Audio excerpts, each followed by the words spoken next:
شیخ عبدالعزیز بن عبداللہ بن باز رحمہ اللہ الدروس المہمہ لعامۃ الامہ کے 9ویں درس میں کہتے ہیں بیان التشہد یعنی تشہد کا بیان التشہد وهو ان يقول التحیات للہ والصلوات والطیبات السلام علیک ایہا النبی ورحمۃ اللہ وبرکاتہ السلام علینا وعلی عباد اللہ الصالحین اشہد ان لا الہ الا اللہ واشہد ان محمدا عبدہ ورسولہ، یعنی تشہد کا بیان، اور اس میں یہ پڑھیں التحیات للہ والصلوات والطیبات، یعنی تمام زبانی یعنی تعظیمی کلمات، تمام دعائیں اور عبادات اور تمام پاکیزہ باتیں اور عمل اللہ کے لیے ہیں۔ السلام علیک ایہا النبی ورحمۃ اللہ وبرکاتہ، سلامتی ہو آپ پر اے نبی صلی اللہ علیہ وسلم، اور اللہ کی رحمتیں اور برکتیں بھی ہوں آپ پر۔ السلام علینا وعلی عباد اللہ الصالحین، سلامتی ہو ہم پر اور اللہ کے تمام نیک بندوں پر۔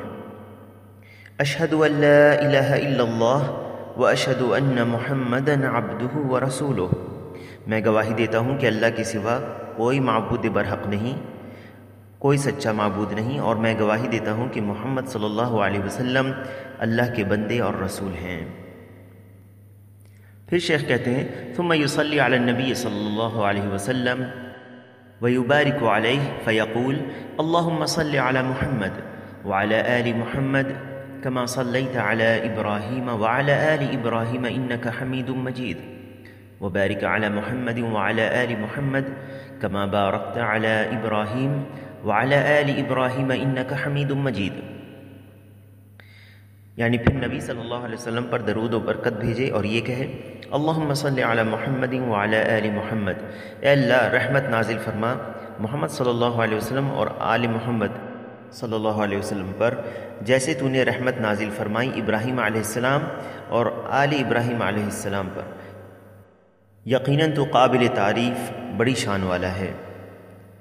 وبارک علی محمد وعلی آل محمد کما بارکت علی ابراہیم وعلی آل ابراہیم انک حمید مجید،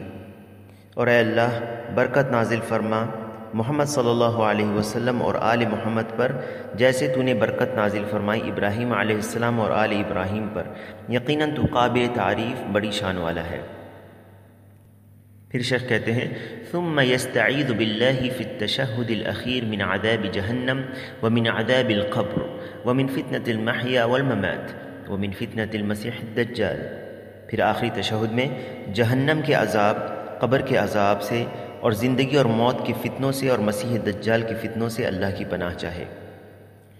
یعنی اس تشہد میں جس تشہد کے بعد سلام ہے، تحیات کے بعد نبی صلی اللہ علیہ وسلم پر درود و برکت بھیجے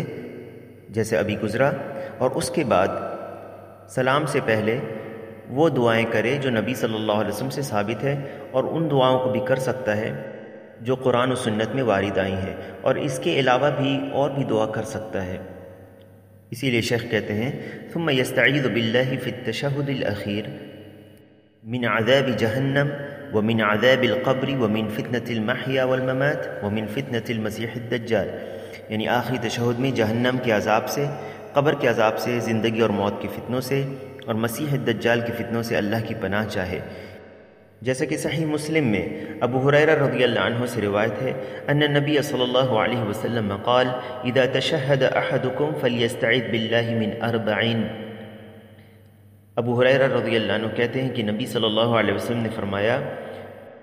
اذا تشہد احدکم فلیستعذ باللہ من اربع، جب تم میں سے کوئی تشہد کہے تو 4 چیزوں سے اللہ کی پناہ چاہے، پھر ان چاروں چیز کا ذکر کیا، فرمایا اللہم انی اعوذ بک من عذاب جہنم ومن عذاب القبر ومن فتنة المحیا والممات ومن شر فتنة المسیح الدجال، یعنی اے اللہ میں تیری پناہ چاہتا ہوں جہنم کے عذاب سے، اور قبر کے عذاب سے، اور زندگی اور موت کے فتنے سے، اور مسیح الدجال کے فتنے سے۔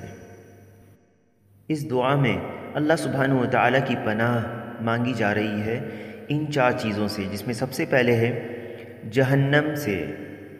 جیسا کہ فرمایا اللہم انی اعوذ بک من عذاب جہنم۔ اللہ کی پناہ چاہنا یہ عبادت ہے، یہ اللہ سے دعا کرنا ہے، التجا ہے اللہ سے کہ اے اللہ مجھے تو اپنی پناہ میں رکھ جہنم کے عذاب سے، یعنی اپنی پناہ دے کر مجھے جہنم کے عذاب سے بچا لے کہ کہیں ایسا نہ ہو کہ جہنم کے عذاب مجھ تک پہنچے،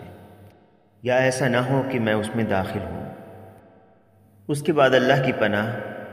قبر کے عذاب سے مانگنے کا ذکر ہے، وَمِنْ عَذَابِ الْقَبْرِ،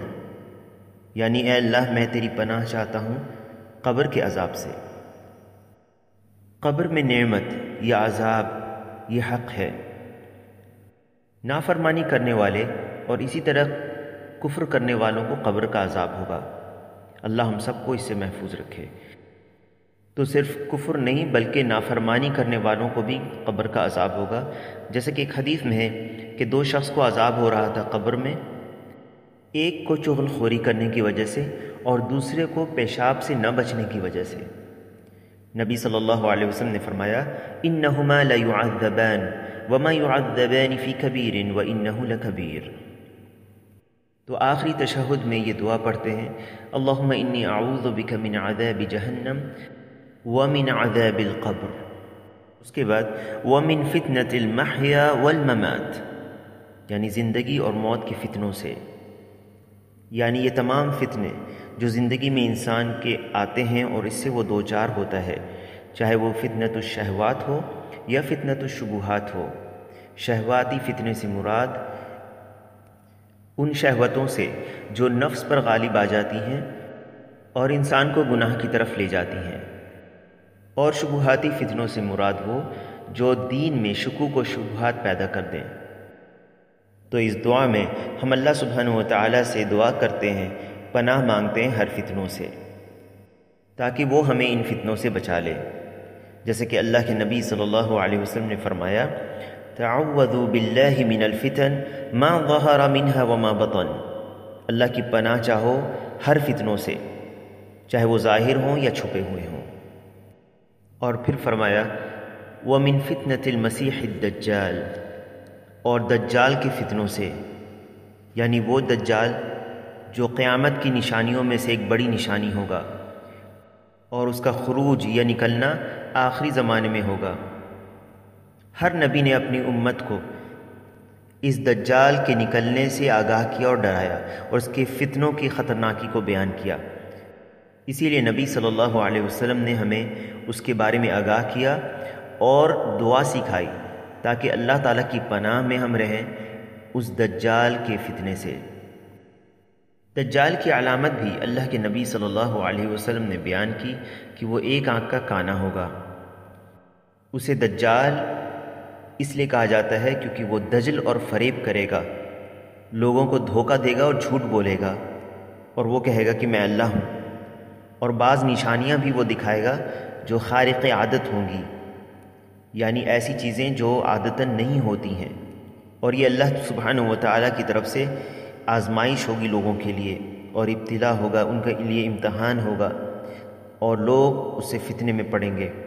وہ آسمان کو کہے گا کہ بارش برسا تو بارش ہوگی، زمین سے کہے گا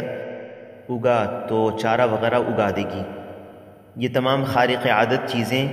ہوں گی جو عقل کو حیران کر دیں گی، اسی لیے نبی صلی اللہ علیہ وسلم نے اس سے آگاہ کیا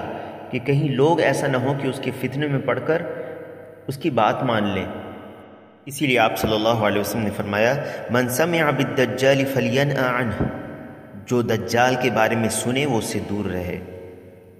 اسے احمد اور ابو داؤد نے روایت کیا عمران بن حسین رضی اللہ عنہ سے، اور علامہ البانی نے اسے صحیح قرار دیا ہے۔ تو ہمیں چاہیے کہ نماز میں آخری تشہد میں سلام پھیرنے سے پہلے کم سے کم یہ دعا ضرور مانگے۔ پھر شیخ کہتے ہیں ثم يتخير من الدعاء ما شاء ولا سيما المأثور من ذلك ومنه اللهم أعني على ذكرك وشكرك وحسن عبادتك اللهم إني ظلمت نفسي ظلما كثيرا ولا يغفر الذنوب إلا أنت فاغفر لي مغفرة من عندك وارحمني إنك أنت الغفور الرحيم، یعنی پھر آخری تشہد میں جو دعا مانگنا چاہتا ہے مانگے، خاص کر دعا ماثور مانگے، یعنی جو قرآن و سنت سے ثابت ہے، اور اس کے علاوہ بھی کوئی دعا کر سکتا ہے۔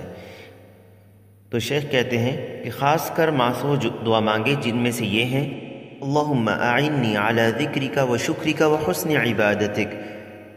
اے اللہ تو میری مدد فرما کہ میں تیرا ذکر، شکر اور تیری بہترین عبادت کروں۔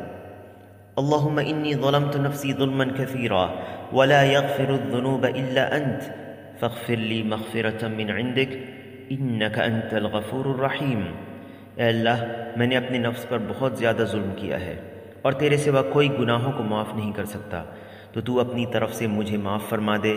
تو بہت معاف کرنے والا، رحم کرنے والا ہے۔ پھر شیخ کہتے ہیں: اما فی التشہد الاول فیقوم بعد الشہادتین الى الثالثة فی الظہر والعصر والمغرب والعشاء،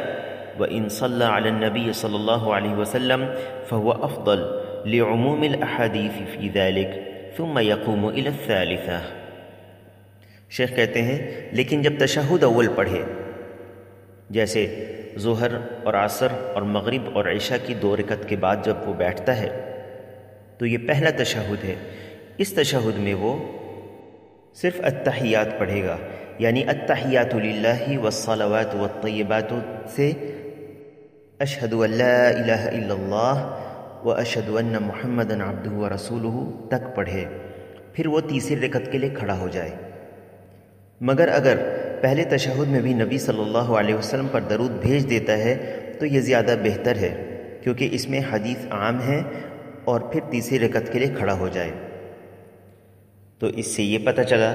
کہ پہلے تشہد میں، یعنی ظہر، عصر، مغرب اور عشاء کی نمازوں میں 2 رکعت کے بعد جب وہ بیٹھتا ہے تو التحیات پڑھ کے کھڑا ہو جائے گا، یا التحیات کے بعد نبی صلی اللہ علیہ وسلم پر درود و سلام بھی بھیج سکتا ہے، اس کے بعد وہ تیسری رکعت کے لیے کھڑا ہو جائے گا۔ لیکن آخری تشہد جس کے بعد سلام ہے، اس میں تحیات بھی پڑھے گا، پھر درود بھی پڑھے گا، یعنی اللہم صلی علی محمد آخر تک، اور پھر دعا کرے گا جو دعا ابھی گزری، اور پھر وہ سلام پھیر دے گا۔ واللہ تعالی اعلم۔